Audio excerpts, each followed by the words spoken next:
দিনের দাওয়াত প্রচার শুরু করে দিলেন।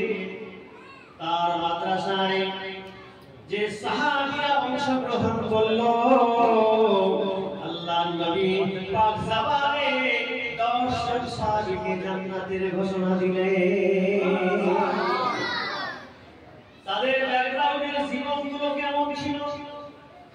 জীবনগুলো তাদের ভালো ছিল না, কিন্তু যখন ওই আল্লাহর নবীর সহবতে চলে গেল, নেককার বান্দার সহবতে চলে গেল, আল্লাহর দস্তর মজলিসে গিয়ে বসে গেল, ফাটা কপালগুলো জুড়ে দিয়ে আল্লাহ নেককার বানিয়ে দিলেন। কথা আমার বুঝতে পারছেন তো? ফাটা কপাল ছিল, সব গুনার সাগরে হাবুডুবু খাচ্ছিল। আল্লাহ তাআলা একটা রওশন জ্যোতি আরবের জমিনে প্রেরণ করলেন 12ই রবিউল সাদিকের সময়। সুবহানাল্লাহ। এই 12ই রবিউল সাদিকের সময় এমন একটা জ্যোতি, একটা নূর, একটা রশ্মি, একটা লাইটকে আল্লাহ তাআলা আরবের বুকে ফেললেন। গোটা আরব নয়, সারা পৃথিবীটা ওই একটা আলোয় আলোকিত হয়ে গেল।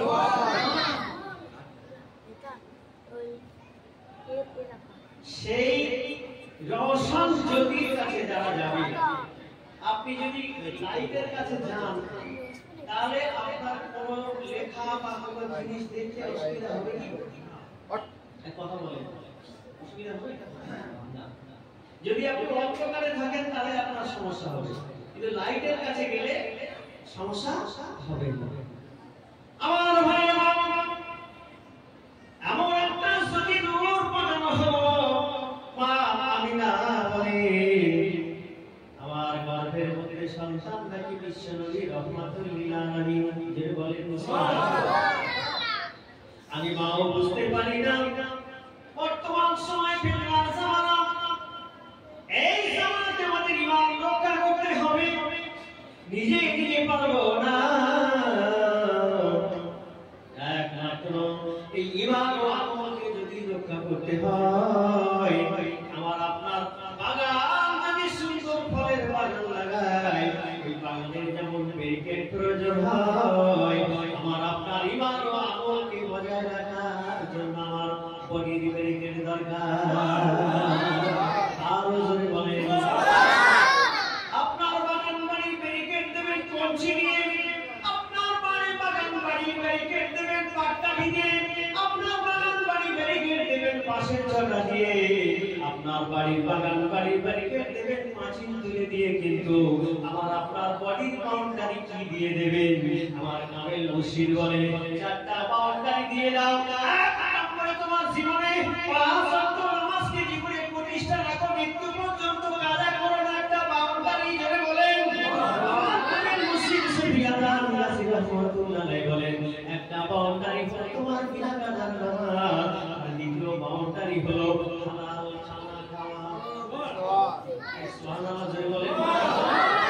দ্বিতীয় নম্বর হলো হালাল খানা খাওয়া, তৃতীয় নম্বর তোমার জীবনে তাকওয়া অর্জন করবে, যেখানে যাবে যা কিছু করবে সব সময় মনে মনে ভাববে আমার মালিক আল্লাহ তাআলা কেউ যেটা দেখে না সেটা দেখে কে?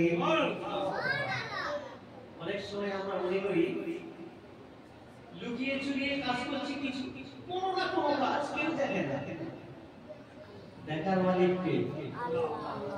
কিরকম মালিক তিনি? বলছেন পানির তলায় যদি কোনো পাহাড় থাকে, আর সেই পাহাড়ের পাদদেশে যদি একটা ক্ষুদ্র পিঁপড়া হেঁটে হেঁটে যায়, আমি আরশের মালিক আমার কানে আমি শুনতে পাবো। আচ্ছা, এই মালিকের চোখে ধোঁকা দিয়ে খোদা বানানো যাবে কি? আমার ভাইয়েরা,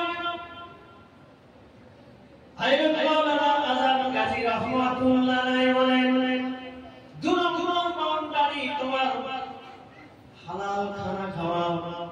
যখনই হারাম ঢুকে যাবে, শয়তান তোমার বন্ধু হয়ে যাবে, আর হালাল যখন খাবে আল্লাহ তোমার বন্ধু হয়ে যাবে। তোমার ভিতরে যত নফসানিয়াত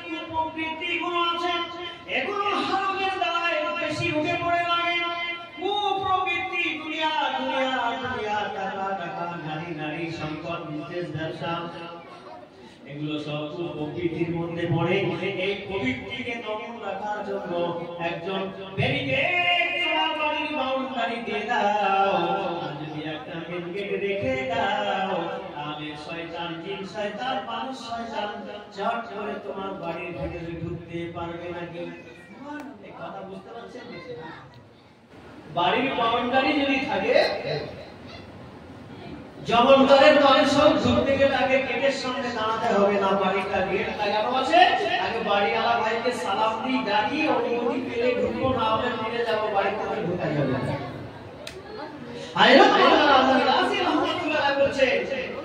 এই বর্তমান সময়ে ফিতনার জামানায় তোমার ইমান আমলকে যদি তুমি বজায় রাখতে চাও, তোমার মেন দরজা হলো এই মুখ। এই মুখ দিয়ে যদি হালাল ভক্ষণ করো, হারামের কাছে যেও না। যখনই হারাম খাবে, গেট খোলা বাড়ির মধ্যে শয়তান তোমার ভিতরে ঢুকে যাবে। এই কথা বুঝতে পারছেন নাকি? আর যদি আপনি হালাল খান, আপনার বাড়ির গেটটা ক্লোজ থাকবে, শয়তান আর প্রবেশ করতে পারবে না, কুপ্রবৃত্তির দিকে টানতে পারবে না। একটা বাউন্ডারি হালাল খানা, তাকওয়া এবং পরহেজগারি, বিনা কাদার নামাজ আর মুর্শিদের দেওয়া এই নুরানি অধিকার আমল আর কোরআনের তেলাওয়াত, এই চারটি বাউন্ডারি যার থাকবে, শয়তান থেকে সেই ব্যক্তি মুক্ত থাকবে।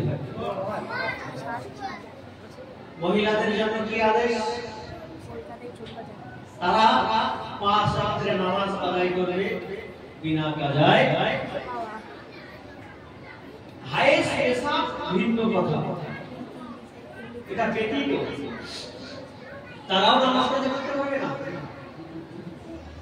তারা পাঠার সময় জীবন যাপন করবে, তারাই কোরআন পড়বে, কোরআনের ওজিফা করবে, স্বামী এবং শ্বশুর শাশুড়ির আদেশ পালন করবে। বলুন সুবহানাল্লাহ। এই 4টা কাজ মহিলারা করবে, 4টা কাজ পুরুষেরা করবে। মা বোনদের একটু বলুন, গল্প করছে ওরা, সাথে গল্প করলে তাহলে এসে আসে শান্তি সরাসরি না ভাই, এই শান্তি সরাসরি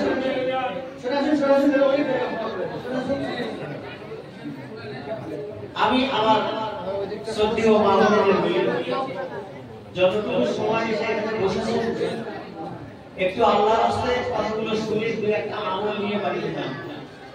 কার বাড়ি কি হলো, কে কোথায় গেল, এই গল্পটাই পল্লীশে পল্লী কিন্তু চরম গোনায় পড়বে, চরম গোনায় হবে। কেন? এই মজলিসে বসলে তার প্রতি আল্লাহ তাআলার রহমত নাযিল হয়। বলুন সুবহানাল্লাহ। আর রহমত পাওয়া যেমন কি গোনায় পতিত হই,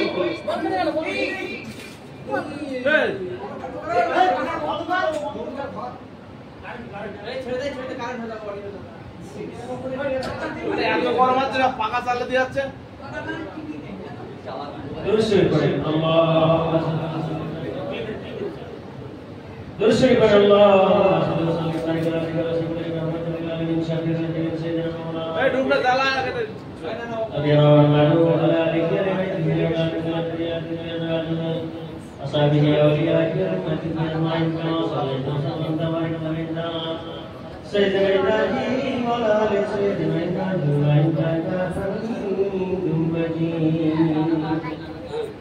আমার ভাইরা,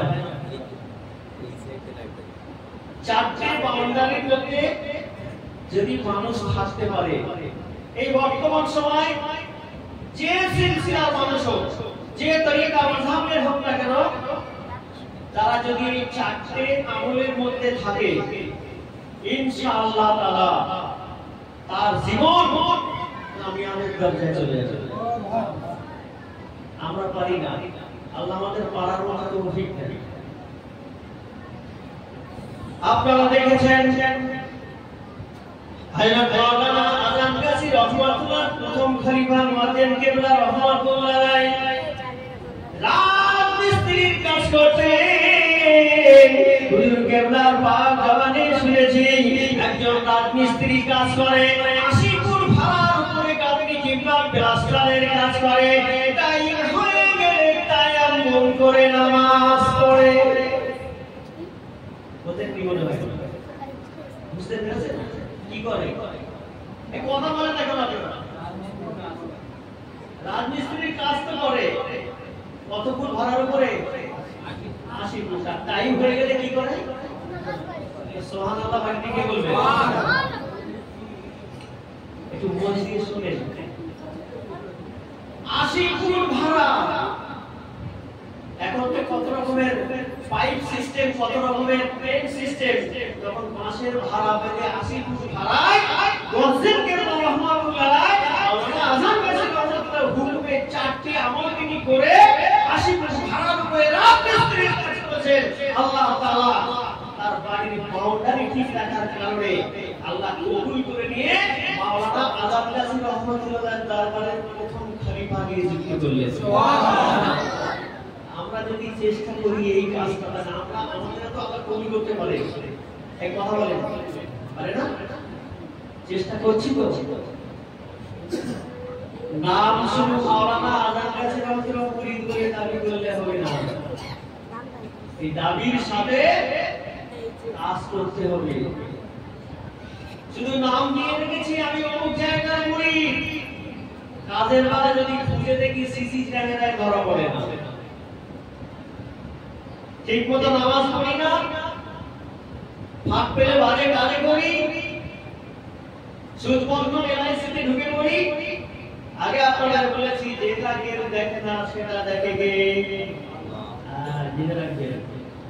এখন মানুষ তো আমরা বহুত চালাক, চালাক না? অনেক চালাক না আমার ভাইরা। মুর্শিদ বলে তোমার বান্দার অতিক্রম করে ঢুকে যাবে শয়তান। যখন তুমি বন্ধন কোম্পানির সঙ্গে বন্ধুত্ব করবে, শয়তান ঢুকে গিয়ে তোমার ফ্যামিলি মেম্বারগুলোকে বরবাদ করে দেবে। তারা নামাজ পড়বে না, নামাজের দাওয়াত দিলেও শুনবে না। এই কোরআনের মজলিস কায়েম হওয়ার পরে আবার যাওয়ার পরেও তারা এই মজলিসে আসবে না। আর কারণ হলো তোমার ফ্যামিলির মধ্যে যে কোনো একজন ব্যক্তি, যৌথ ফ্যামিলি যদি থাকে, ওই ফ্যামিলির মধ্যে একজন ব্যক্তি যদি হারাম ঢুকে যায়, টোটাল ফ্যামিলিটা করোনা ভাইরাসের মতো ভাইরাস হয়ে যায়। কথা বুঝতে পারছেন? বলবেন কি ওয়াজ হচ্ছে? ভাইরাস ঢুকে যাবে সারা ফ্যামিলিতে। এই ভাইরাস আপনি কটা কাটবেন? যে ব্যক্তি বন্ধন করলো, তার বিবিকে বন্ধক দিল বন্ধন কোম্পানির কাছে, 10 বছর দিক আর 20 বছর দিক, ও বিবি আর তার নেই, ও বন্ধন কোম্পানি। কথা বলা যাচ্ছে তো? কার সংসার করছেন আপনি, রাত কাটাচ্ছেন আপনি বিবির সঙ্গে, কিন্তু বিবি তো আপনার জিম্মায় আর নেই, ও তো বন্ধন কোম্পানির জিম্মায়। আপনি বন্ধক দিয়ে তো মাল নিয়েছেন,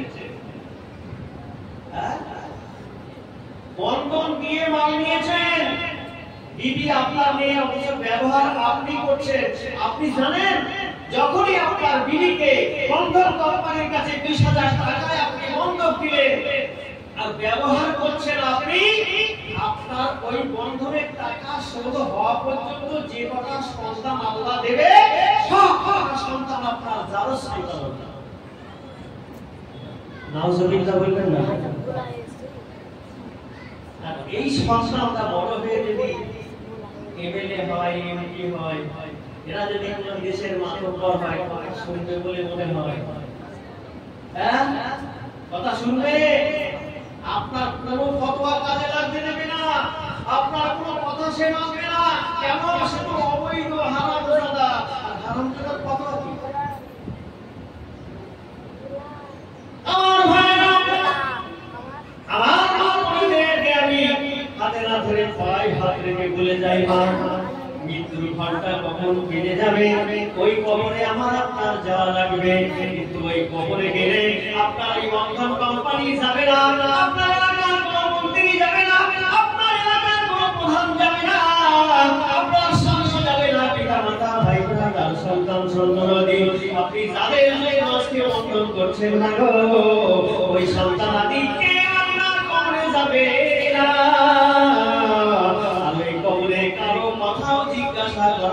না, এত জিজ্ঞাসা করা হবে তোমার রবের পরিচয় কি, তোমার নবী কে ছিল। এই নবীর মাটি ছেড়ে দিয়ে, এই নবীর আদর্শ ছেড়ে দিয়ে, এই নবীর গুণকীর্তন বাদ দিয়ে, এই নবীর প্রেম ছেড়ে দিয়ে, এই নবীর মহব্বত ছেড়ে দিয়ে আমরা আজকে কোথায় দৌড়াচ্ছি, কোন দিকে ঝুঁকছি? একবার জিজ্ঞাসা করবেন না বলবে? আমার ভাই হযরত মাওলানা আযম গাজী রাহমাতুল্লাহ আলাইহি বলেন, একবার যে ব্যক্তি সুদ পান করলো, সুদ খেয়ে ফেললো, সে যেন 36 বার তার গর্ভধারিণী 10 মাস 10 দিন কষ্ট করে পেটের মধ্যে রাখার পর প্রসবের যে যন্ত্রণা, ওই যন্ত্রণা বাছানা কেউ বোঝে না। ওই মা প্রসব দেওয়ার পরেও এত কষ্ট, কিন্তু যখন সন্তান ভূমিষ্ঠ হওয়ার পর ত্যাগ করে কেঁদে ওঠে, আর যখন হসপিটালে হোক আর বাড়িতে হোক, তাই বললাম হসপিটালে আয়া মাস বলো, যখন বলে গিয়ে জরুরি মা তোমার একটা মেয়ে সন্তান হয়েছে কিংবা তোমার একটা পুত্র সন্তান হয়েছে, মা জননী তখন মুস্কি হাসি দিয়ে বলে আমার সমস্ত ব্যথা কষ্ট আমার নিবারণ হয়ে গেছে। সেই মায়ের সাথে 36 বার করে প্রতিদিন জেনা করে, নাউযুবিল্লাহ আস্তাগফিরুল্লাহ রাব্বি মিন কুল্লি যামবি ওয়া আতুবু ইলাইহি।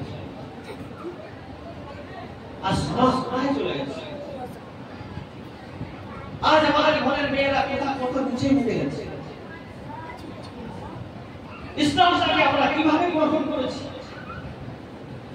আমার মোবাইল ইন্টারনেট যদি এখন চালু করে আপনাদের দেখাই, আপনারা অবাক হয়ে যাবেন। এই বর্তমান সময়ে যারা আমরা আমাদের ছেলে এবং মেয়েদেরকে হাই সোসাইটিতে পড়াশোনা করাচ্ছি, একটু মনে রাখবেন,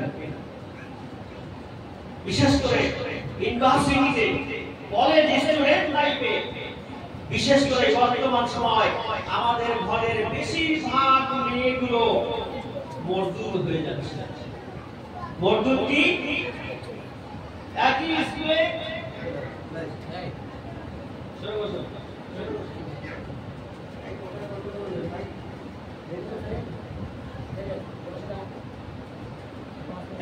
স্কুলে মুসলমানের ছেলে মেয়েরাও পড়াশোনা করে, গায়ের কমদের ছেলে মেয়েরাও, বেটিংদের ছেলে মেয়েরাও পড়াশোনা করে।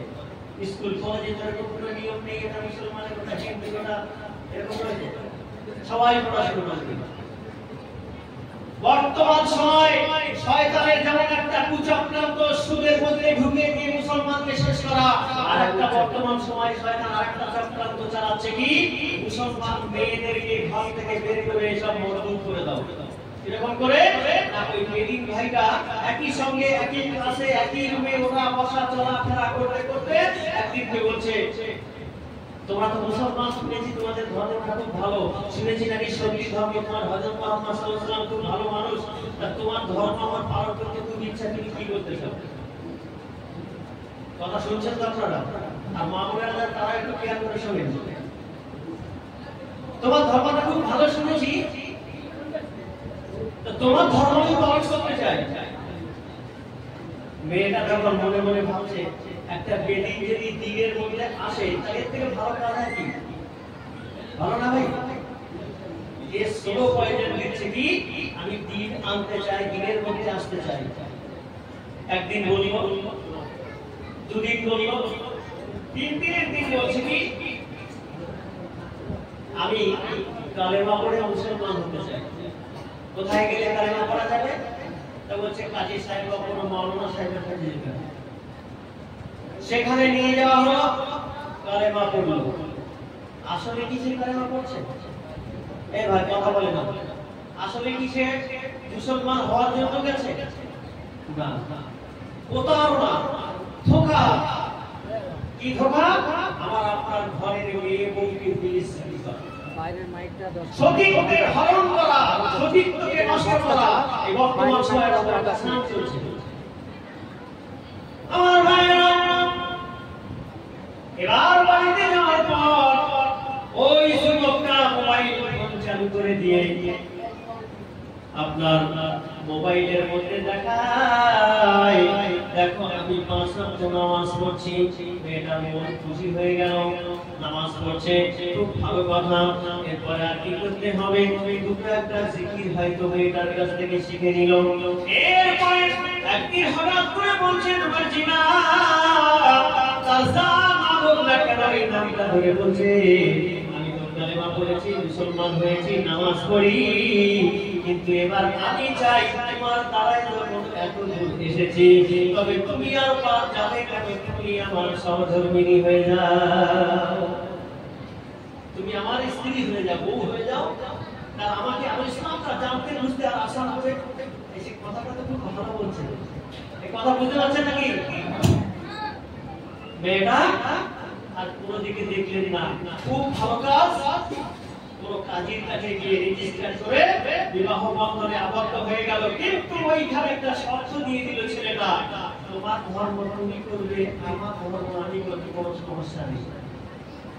সমস্যা আছে না নেই? কি বলে কথা বলেন না একটু জোরে। তাহলে আগে যে বাহানাটা খেলে এসে এখন যেখানে এসে কাজটা করলেন, কি বলছে? তোমার ধর্ম তুমি করবে আর আমার ধর্ম আমি করবো, কোনো সমস্যা নেই। সমস্যা আছে না নেই? আছে। এক সপ্তাহ 2 সপ্তাহ যাওয়ার পর পিতাই শুরু হয়ে গেল, সতীত্ব হরণ করে নিল, বেইজ্জতি করে নিল, পাকার একটা বাচ্চা হয়ে গেল। এমন মারমারে একদিন আগে আমার মোবাইলে একজন পোস্ট করেছে, আমি ইন্টারনেট চালু করে দেখি, এমন মার মেরেছে ওই মুসলমান মেয়েটার অবস্থা খুব মরণাপন্ন। আর একজন দৌড়াচ্ছে কোথায়, বলে আমি যাচ্ছি এফআইআর করতে আমার স্বামী নামে জানাই বছর বিবাহ হয়েছে, আমাকে শ্বশুর শাশুড়ি ঘর থেকে বের করে দিয়েছে, আমার কোনো আশাহারা নাই। হাজার হাজার মেয়ে বর্তমান সময়ে মুসলমান ঘর থেকে পালিয়ে চলে যাচ্ছে। এখন আমার মোবাইলে বর্তমানে 10টা পাওয়া যাবে, 10টা আজকে পোস্ট করেছে। তার মধ্যে পূর্ব মেদিনীপুর জেলার নামালক্ষ্য বলে একটি জায়গা, তমলুক বলে একটি জায়গা, এরকম জায়গা থেকে এগুলো পালিয়ে যাচ্ছে। আমাদের ঘটকপুর এলাকা থেকে পালিয়ে গেছে, ভাঙড় এলাকা থেকে পালিয়ে গেছে, আপনাদের বাসন্তী থানা থেকে পালিয়ে গেছে। এরকম হাজারো হাজারো মেয়েরা ওই বেটিদের চক্রান্তে কালেমার দোহাইয়ে তাদেরকে ঘর থেকে বের করে নিয়ে বর্জন করে কাউকে মেরে ঝুলিয়ে দিচ্ছে, কাউকে নদীতে ভাসিয়ে দিচ্ছে, কাউকে পিটাই করছে, সহ্য করতে না পেরে পালিয়ে চলে আসছে। সাবধান, খুব হুঁশিয়ার হবেন। মেয়েকে কলেজে পাঠাচ্ছেন, সমস্যা নেই, কিন্তু সজাগ থাকবেন, হুঁশিয়ার থাকবেন, ইসলামের শিক্ষায় শিক্ষিত করুন। এই জন্য 1450 থেকে 1500 বছর আগে আমার প্রিয় নবী মুহাম্মদ রাসূলুল্লাহ সাল্লাল্লাহু আলাইহি ওয়াসাল্লাম তিনি বলে গেছেন, তোমার বাচ্চাটা যখন কথা বলতে শিখবে, এই ABCD for apple, C for ball, C for cat এগুলো শিখিও না, আগে তুমি কালেমার বাণীটা তার কানে পৌঁছে দাও, ইসলামিক আকীদাটা শেখাও। আমরা এখন যদি বর্তমান যে কোনো বাচ্চা এখানে বসে আছে, এদের জিজ্ঞাসা করেন আল্লাহ নবীর দাদুর নাম কি, ওদের তো দূরের কথা, মুরব্বিরাও পাবে না। আরে বলো আল্লাহ নবীর দাদুর নাম কি, একদম বলো, একদম বলো, আল্লাহ তো ফোন করছে, বলো বলো আল্লাহ নবীর দাদুর নাম কি? এ ভিত আমরা আগুনে ফেলেছি, বাড়িতে চর্চা আলোচনা হয় না, এ বন্ধ হয়ে গেছে। আর আমরা একটা নেট খুলেছি, এটা ফেসবুক আর ইউটিউব, কিচ্ছু করতে সময় না পেলে এটা আমরা করতে সময় পাই না। সরে আসুন না, সরে আসুন, এদিকে মেহরবানি করে সবাই সরে আসুন। দর্শক আল্লাহুম্মা সাল্লি আলা ওয়ালা আলি সাইয়্যিদিনা মাওলানা মুহাম্মদ।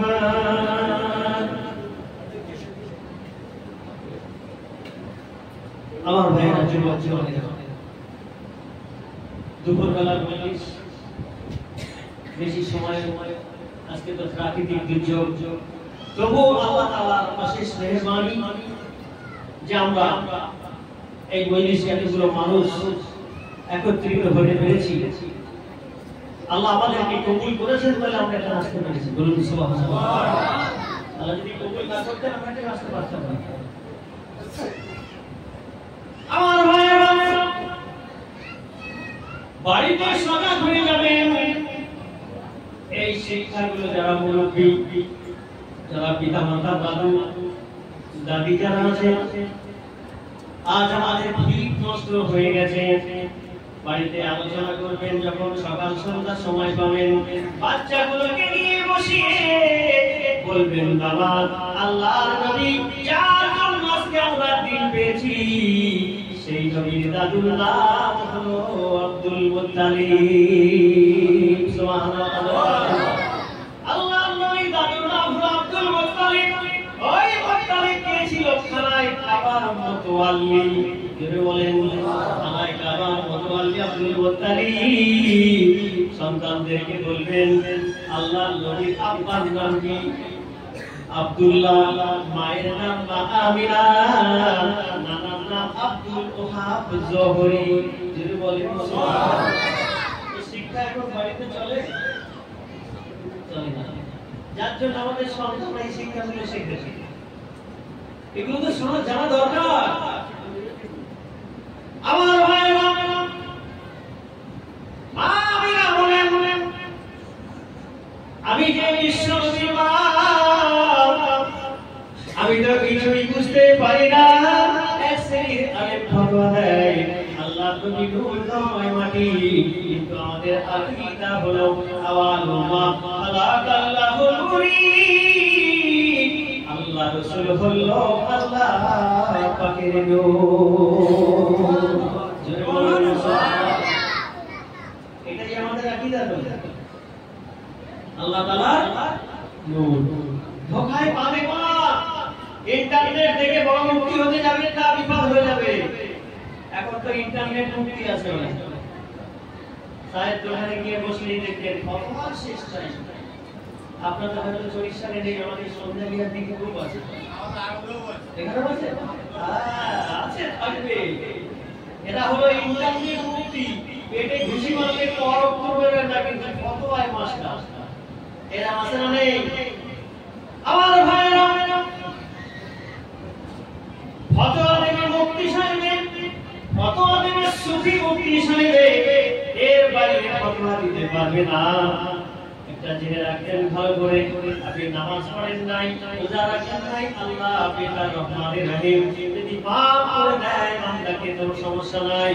কিন্তু আপনার একটা ভুল ফতোয়া দেওয়ার কারণে ওই বান্দা গোটা জীবনের ভুল আমল হবে। আর এই ভুল আমল যদি হয়ে যায় আসরের মাঠে কিন্তু আল্লাহ ছাড়বে না। আপনার এই ভুল ফতোয়ায় তার ভুল আমলগুলো সব আপনার মাথায় দেওয়া হবে। এই জন্য ফতোয়া দিতে গেলে খুব সাবধান। এখন তো ইন্টারনেট দেখে দেখে যুবকরা শেষ হয়ে গেল। কোন বক্তা মুক্তি মানিব, এই বক্তা বলে এরকম, সেই বক্তা বলে এরকম, কি বলে মাটি মাটি বলে রোজ আমরা কার ফতোয়া নিব। আল্লাহ রাসূল সাল্লাল্লাহু আলাইহি ওয়াসাল্লাম হাদিসে যাবে রাদিয়াল্লাহু তাআলা আল্লাহর হাবিবকে জিজ্ঞাসা করেন, ইয়া রাসূলুল্লাহ, ইয়া হাবিবাল্লাহ, সৃষ্টি সম্পর্কে আপনি একটু কিছু ওয়াজ করুন, আমাদের শুনি। আল্লাহর হাবিব দয়ার করে বলেন, আল্লাহ খালাকাল্লাহু নূরি, আল্লাহ পাক রব্বুল আলামিন তার নূর থেকে আমি মুহাম্মাদের নূর সৃষ্টি করেছে।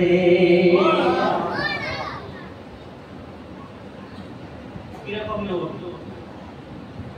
মা আমিনা এবার বলছেন, আমি যখন জমিন দিয়ে হেঁটে যাই, আমার পায়ের তলার মধ্যে যদি কাকুর বালির মারাগুলো পড়ে যায়, সেখান থেকেও আমি গাইকি আওয়াজ শুনতে পাই। বিশ্বনবী রাহমাতুল লিল আলামিনের মা হেঁটে হেঁটে যায়। আমি আপনি কুয়া থেকে পানি নেওয়ার জন্য কুয়ার দিকে রওনা দিলাম। কুয়ার পরে পৌঁছে গেলাম। যাওয়ার পরে দেখি কুয়ার পানিটা অনেক নিচে নেমে গেছে, আমাকে নিচু হয়ে আবার কলসটা তুলতে হবে, পানি তুলতে গেলে কষ্ট হবে। এমন সময় হযরত আমিনা বলেন, আমি শুনতে পেলাম সাফা মারওয়া পাহাড় থেকে আওয়াজ দিয়ে বলছে, জিবরাইল আর দেরি করিস না, রাহমাতুল লিল আলামিন আমার বন্ধুর মা ওই নিচে থেকে পানি তুলতে গেলে আমার বন্ধুর বড় কষ্ট হবে রে জিবরাইল, তুমি জলদি করে চলে যাও, তোমার ভিতরে নেমে তোমার 600 মুখের পাকা ফোয়ারা দিয়ে পানিটা তোমার মুখ বরাবর করে দাও। মা আমিনা আমার কোনো কষ্ট হবে না, কোনো কষ্ট আমি অনুভব করলাম না, আমি আসামির সঙ্গে পানিটা ভরে নিলাম। নেওয়ার পরে আমি যখন বাড়ির দিকে রওনা হয়েছি, মুখটা যে বাড়ির দিকে ফেরালাম, হঠাৎ করে আওয়াজ পাই একদল পাখি উড়ে উড়ে আসছে। সর্দার পাখি সঙ্গে ওই পাখির সর্দার ডাক দিয়ে বলছে, রে পাখির দল নিচের দিকে তাকিয়ে দেখ, বিশ্বনবীর মা দাঁড়িয়ে আছে। পাখির দল বলছে, আল্লাহর নবীর মা দাঁড়িয়ে আছে, ওর মধ্যে উঠে গেলে বিয়াদবি হবে, খবরদার খবরদার। সর্দার পাখি ডাক দিয়ে বলছে, ও পাখির দল শোনো শোনো, রাহমাতুল লিল আলামিনের মায়ের কাছে যাওয়ার পর তোমরা দুই দিকে দলভক্ত হয়ে মা আমিনাকে পার হয়ে যাওয়ার পর তোমরা একত্রিত হবে। মা আমিনা বলেন, আমি এই সংকল্পটা পেলাম, আমি বিশ্বনবীর মামার পেটে নাকি রাহমাতুল লিল আলামিন। আমার ভাইরা, কবি যদি বাকি হবে, আমাদের মায়েদের পেট বড় হয় সন্তান গর্ভে থাকলে, কিন্তু আল্লাহর নবী মা আমিনা বলে, আমার পেটে যে বিশ্বনবী, আমি কোনো গোটা তাজা কোনো ভারী অনুভব করি না। এক্সাম্পল বলা হয়েছে, একটা প্যাকেটের মধ্যে যদি 10 কিলো মাটি দেওয়া হয়, এক একটা ওজন কতটা হবে? ভারী হবে না? ভারী হবে তো? এবার যখন ওই প্যাকেটটা খালি করে 5 ব্যাটারি টর্চ লাইট একটা মেরে যদি বাচ্চা হাতে থেকে লাইট দেওয়া হয়, ওই প্যাকেটটা কতটা ওজন বা ভারী হবে? ভারী হবে? হালকা হবে। কেন? ফুলবেও না প্যাকেট। কেন? লাইটের আলোতে কোন প্যাকেট করে না, আল্লাহ তাআলার নূর মা আমিনা গর্ভেও এই মতো মায়ের পেট করে না। জোরে বলেন সুবহানাল্লাহ। আমার ভাইয়ের যুবক জনেরা, মা আমিনা বলেন, আমি যে রাহমাতুল লিল আলামিনের মা, আমার পেটের মধ্যে যে আল্লাহর হাবিব, আমি কোনো ভারী বোঝা মনে করি না, কোনো কষ্ট অনুভব করি না। কিন্তু মানুষে বলে, আমি মায়ের সন্তান পেলাম, আমি বিশ্বনবীর মা। একদিন গভীর রাত্রিতে আমি আমার পেটের মধ্যে সন্তান আছে কিনা দেখার জন্য আমি আমার পেটে একটুখানি কাপড়টা সরিয়ে দিলাম, নজরটা ফেললাম, এত কলার করে যদি বের হয়, আমি না তাকিয়ে থাকতে পারলাম না। জোরে জোরে বলুন সুবহানাল্লাহ। আরে বলছে মাটির কথা, কোথায় যাব আমার ভাইরা, কোথায় যাব? কবি বলেন, মুহাম্মাদুন রাসূলুন লাইসা কাল বাসারি, ইয়াকুতু হাজারুন লাইসা কাল হাজারি। রেল লাইনের একটা পাথর, এই মসজিদে লাগানো একটা পাথর, আবার স্বর্ণকারের দোকানে পাওয়া যায় দামি দামি পাথর। বলুন তো এই সব পাথরের গুণ এবং কোয়ালিটি একরকম নাকি? এই কথা বলেন, রেল লাইনের পাথর মসজিদে কেন লাগায় না, মসজিদের পাথর কেন রেল লাইনে লাগায়? তাহলে পাথরের গুণ যেমন আলাদা আলাদা আছে, আল্লাহ তাআলা বলছে আমার হাবিবের গুণটাও তেমন। মুহাম্মাদুর বাশারুন, আল্লাহ বলছেন আদম আলাইহিস সালাম যেমন বাশার, আমার বন্ধু মুহাম্মদ সাল্লাল্লাহু আলাইহি ওয়াসাল্লাম তেমনই বাশার। তাহলে দুটো পাথর, দুটো নবীর মধ্যে আসমান ও জমিনের তফাৎ। জোরে বলুন সুবহানাল্লাহ। আমরা বুঝি না, সংক্ষেপে বলি, আল্লাহ রাসূল আসরে বাড়ি রাদিয়াল্লাহু আলাইহি মাইকটা চালিয়ে দাও। আব্দুল মুত্তালিব খানায় কাবার মতোয়াল্লি বৌমার জন্য একটু অস্থিরতা রেখে জিজ্ঞাসা করছে, বৌমা কি হচ্ছে? আব্বা আমার জন্য কেমন একটা অস্থিরতা। আব্দুল মুত্তালিব মায়ের বৌমা ডাকতে বলছে, আল্লাহ বলছে, তুমি যে অসহায়, আমার স্বামী নাই, কিন্তু আমার যে সন্তান হবে, আমার সন্তান আমাকে দেখভাল করার মতো আর কেউ নাই। আব্দুল মুত্তালিব বলছে, আমার কাছে উম্মে আইমানকে তোমার কাছে দিলাম দেখভাল করার জন্য, আবু লাহাবের কাছে সুলাইমানকে তোমাকে দেখভাল করার জন্য দিলাম। তবে দুজনা তিনটি রকম হবে। সুলাইমান থাকবে ঘরের ভিতরে মা আমিনার কাছে, আর আবু লাহাবের কাছে উম্মে আইমান থাকবে বাইরে। আমার নাতি হওয়ার সাথে সাথে যেন আমি আব্দুল মুত্তালিব খবর পাই। দাদু নাতির পাগল, জোরে বলেন সুবহানাল্লাহ। কালাই কা বাচ্চা তাকে নিয়ে বসে দোয়া করছেন, মালিক আমার বৌমা বড় অসহায়, আল্লাহ তুমি আমার বৌমার সমস্ত রকমের সাহায্য করো। রাত যখন 2:30টা বেজে গেছে, আব্দুল মুত্তালিব বলেন, আমি দোয়া করে যাই, হঠাৎ একটা বিকট আওয়াজ হলো। আমি আব্দুল মুত্তালিব আসমানের দিকে তাকিয়ে দেখি আসমানের দরজা খানা খুলে গেল। আমি আব্দুল মুত্তালিব লক্ষ্য করে দেখি নূরের বাতি হাতে 3 থেকে 4 জন রমণী, জান্নাতি পোশাক পরা। এই 4 জন রমণী আসমান থেকে নেমে আসছে, আর তারা একে অপরের সঙ্গে বলাবলি করছে, চলো আজকে আমিনার ঘরে যাই, আল্লাহর হাবিব দয়ার নবী আজকে দুনিয়ার জমিনে আসবে। 4 জন এসে দাঁড়িয়ে গেল মা আমিনার চারদিকে, জোরে বলেন যার কেউ নাই তার কে আছে? এটা মনে রাখবেন, আমরা বিশ্বাস করি না। বাবা মারা গেছে অ্যাক্সিডেন্টে, বাচ্চা ছোট, আমরা হামেশা শুনি, আরে কে দেখভাল করবে, কি হয়ে গেল, কেউ দেখা নেই, খবরদার এই কথাটা মুখে আনবেন না। কেউ দেখা নেই, আপনি বললেন কি করে? আর যার কেউ নেই তার আল্লাহ আছে, জোরে বলেন খবরদার এই কথা বলবেন না যে কেউ নেই। আরে পৃথিবীর কোনো মানুষ যদি তার সাহায্যকারী না হয়, আমাদের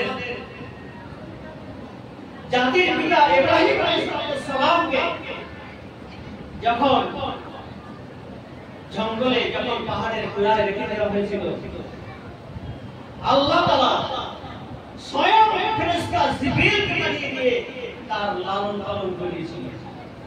সুবহানাল্লাহ বলুন। মায়ের স্তনের দুধ তো ছোট বাচ্চারা পান করে, তাকে তো শিশু অবস্থায় দেওয়া হয়েছিল। এই শিশু অবস্থায় যখন জঙ্গলের মধ্যে ইব্রাহিম আলাইহিস সালাম জাতির পিতা, তিনি যখন এই শাহাদাত আঙ্গুল মুখে নিতেন, মায়ের দুধের শ্বাস পান করতেন। সুবহানাল্লাহ বলেন। যখন এই আঙ্গুলটা মুখে নিতেন, মধুর শ্বাস পান করতেন। তাহলে যার কেউ নেই তার কে আছে? এটা বিশ্বাস হয়। আরো ঘটনা অনেক কিছু সময় নেই। বাদশা সাদ্দাতের নাম শুনেছেন? তার মা গর্ভবতী, যে জাহাজে যাচ্ছিল, দুর্যোগ ঘূর্ণিঝড়ে প্লাবনে তছনছ হয়ে সব শেষ হয়ে গেল। মহিলাটা কোন রকম কাঠের উপরে আজরাইলের অর্ডার হয়ে গেল, ওই মহিলার জানটা নিয়ে এসে সবে মাত্র বাদশা সাদ্দাত বুঝতে পেরেছে।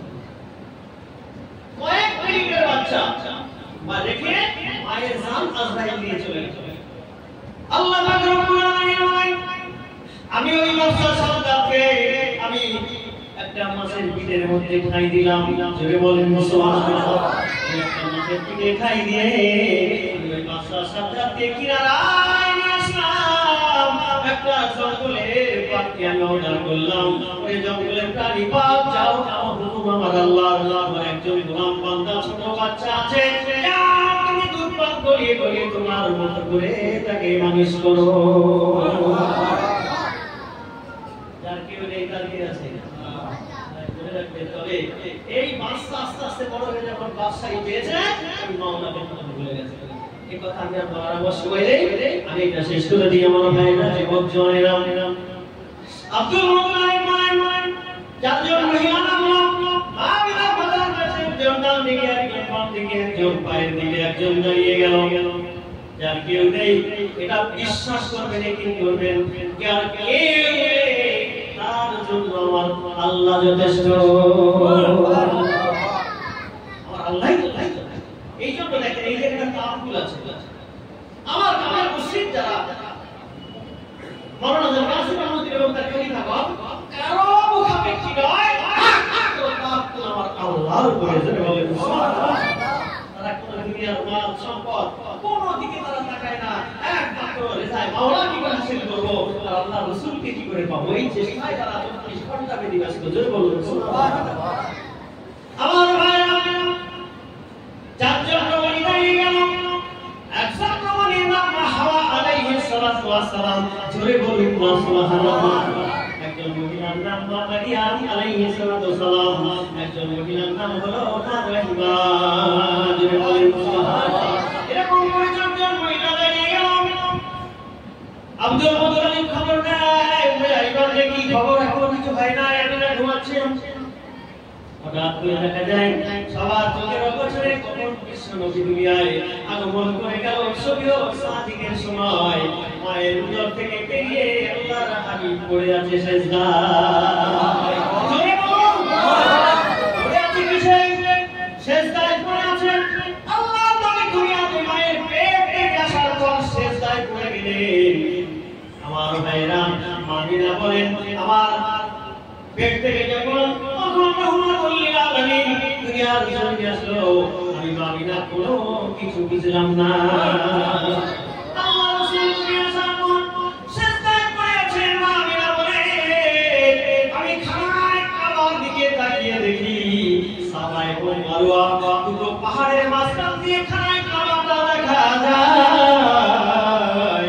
ওই খানায় কাবাটা আমি আমার বেটা নবী মুহাম্মদ সাল্লাল্লাহু আলাইহি ওয়াসাল্লামের দিকে খানায় কাবা সিজদায় পড়ে গেছে। আবার ঘরে তিন লোক, ঘরের চতুর্দিকে যারা কিসের গুনগুনানি আওয়াজ। মামিনা বলে আমি শুনতে পাচ্ছি আমার চতুর্দিকে আওয়াজ।